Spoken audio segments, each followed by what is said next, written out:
Welcome to Crushgasm, the podcast dedicated to the highs and lows of crushes. From their first to their worst, we're going to cover them all with a cascade of characters, including our guest today, someone who appreciates the nightmares of junior high, me.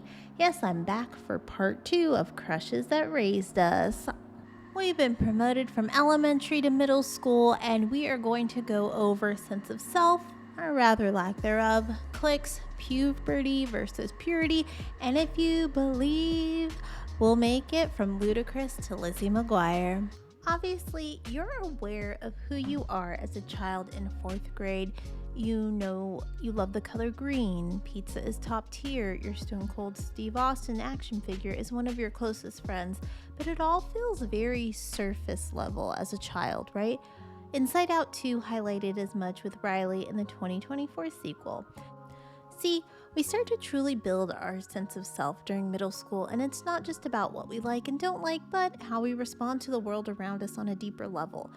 I will praise Inside Out 2 at the end of the year more, but just know that this movie should be required viewing for everyone, young and old. But back to the idea of the sense of self, because it's actually not that easy. You don't just wake up at 12 and suddenly have all of the answers. But I think anyone who is honest with themselves can admit that when they were 12, they truly believed they had all the answers and were right about just about everything that came their way. At least that's how they acted on the outside. On the inside, Glenn Powell would have had a field day chasing the chaotic storms swirling about in our minds. This is part of the reason middle school can be the most confusing chapter of our lives.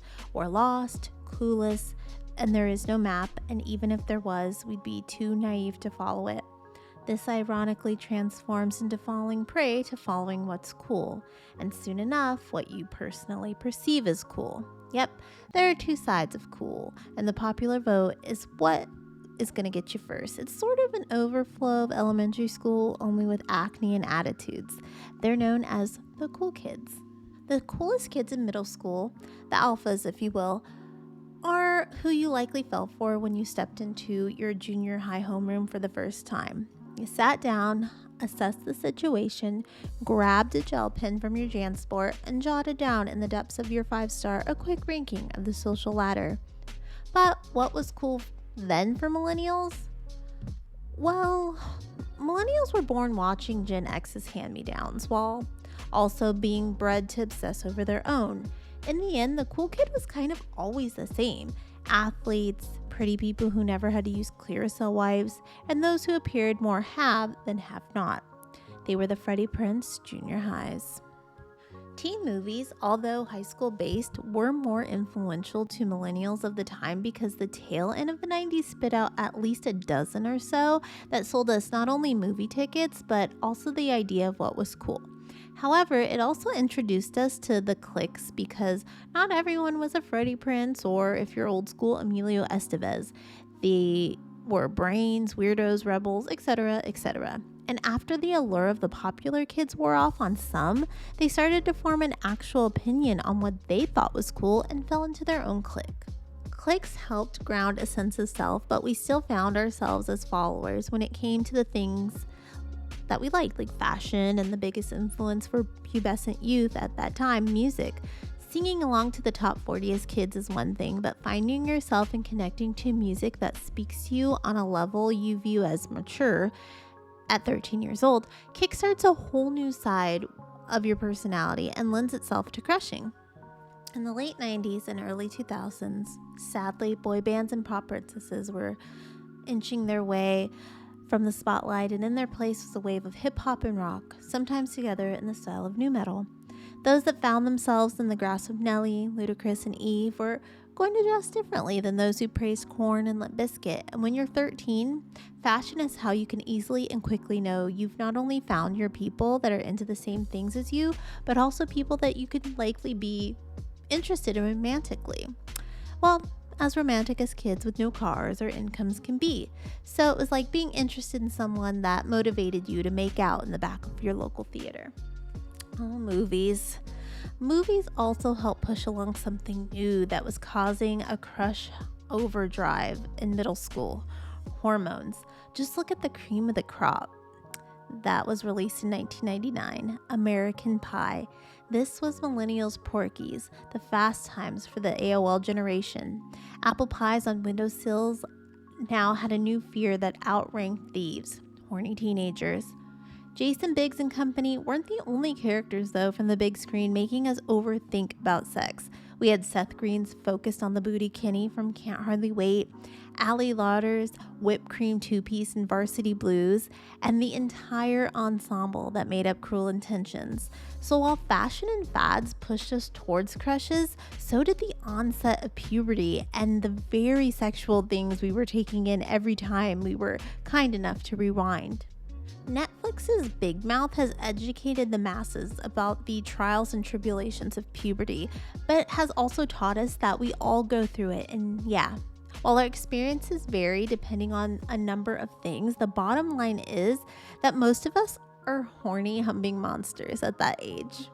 For millennials, puberty in the 90s and 2000s couldn't have been a more perfect match. Sex sold, and sex sold well to those who were experiencing a whole new set of feelings for the first time. Just ask someone in their 30s how many times they rented Wild Things or Cruel Intentions. Sex sold, but it's also interesting to point out who it was being sold to more, because while we were all watching, it often felt like the girls were still being sold the delusion of a love story, while boys were being sold the idea that women were sexual objects to procure. Just think of what that then led the millennial women to thinking, because yep, our worth got tied up in looks and it did major damage throughout the rest of the 2000s.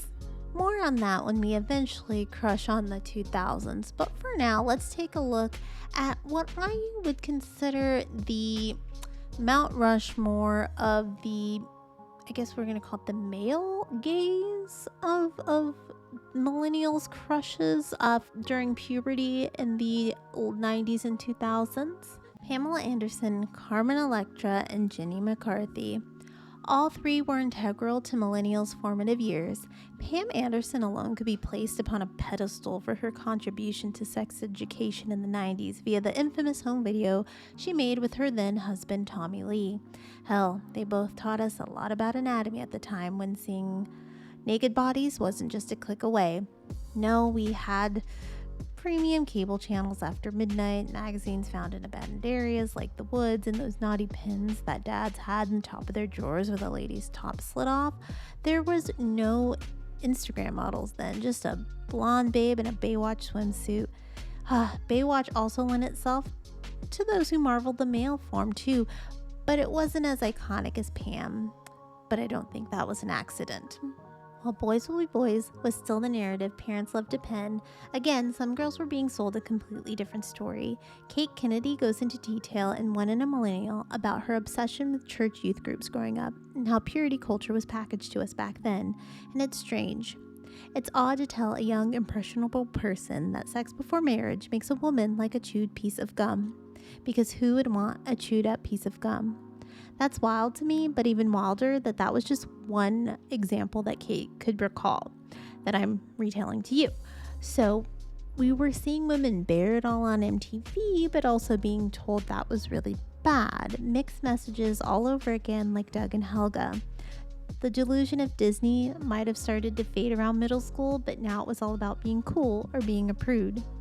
Well, let me take that back, because Disney's hold on millennials wasn't over just yet. In 2001, Disney Channel debuted Lizzie McGuire, and from that came a tale of two crushes, the alpha male versus the best friend. From Lizzie, we learned style, questionable at times, but still, how to be a friend, and of course, about love. Lizzie was way too into the coolest guy in school, Ethan Kraft, which totally relatable, because every school in the history of time and moving forward will have an Ethan Kraft, a Dylan McKay, a Jake Ryan. Like us though, Lizzie starts wanting no one but Ethan, and as we get to the end of their time in middle school, she finds her core sense of self and realizes that alpha male was cute and all, but she wants someone more in her clique, more in line with what she actually likes and is interested in, her best friend Gordo.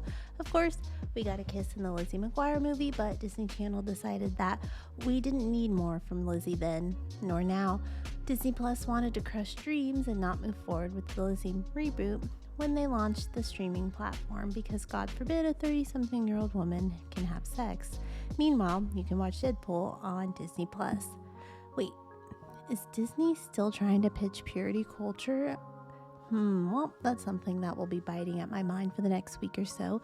Anyways, in the end, a sense of self is crucial but still confusing. We are pushed to follow in middle school, and eventually we found our clique, but sadly still followed certain trends, just on a smaller level because no matter what, cool was the goal. We realized along the way we didn't always have to crush on the most popular option in the food chain as we started to crush based on things that meant more to us, like style and interest, because that's what means the most to you when you're 13. Puberty definitely sent our minds into a tailspin in which Baloo was nowhere in sight to keep us from crashing into a mountain built of new desires that pushed our hormones in all sorts of new directions thanks to not only biology, but the pop culture that surrounded us. Millennials' middle school experience was not unique as we all get tossed into this chaotic chapter in our lives. It's just our movies, crushes, fashion, etc. are different. That's all. So to our movies, our music, our celebrities that really overdid it with sex, and what a woman should be and shouldn't be, thanks, I guess. It was a weird time for kids at the turn of the millennium. So that's it for part 2 of this mini-series. I just wanted to say thank you so much for taking the time to listen about the crushes that raised millennials. Everyone, you can find all of Crushgasm's information below. And until next time, as always, keep crushing it. Crushgasm is part of the I Did Not Make These Rankings podcast network, along with some other pretty cool shows, including An Evening at the Movies, Crime Rewind, Literature Reapers, Love is Black, Masturbators, Men Are the Prize, Season to Season, The Sip List, and Toontastic Journeys. You can go to idnmtrpodcastnetwork.com to find not only Crushgasm, but all of the aforementioned really cool podcasts. Alrighty.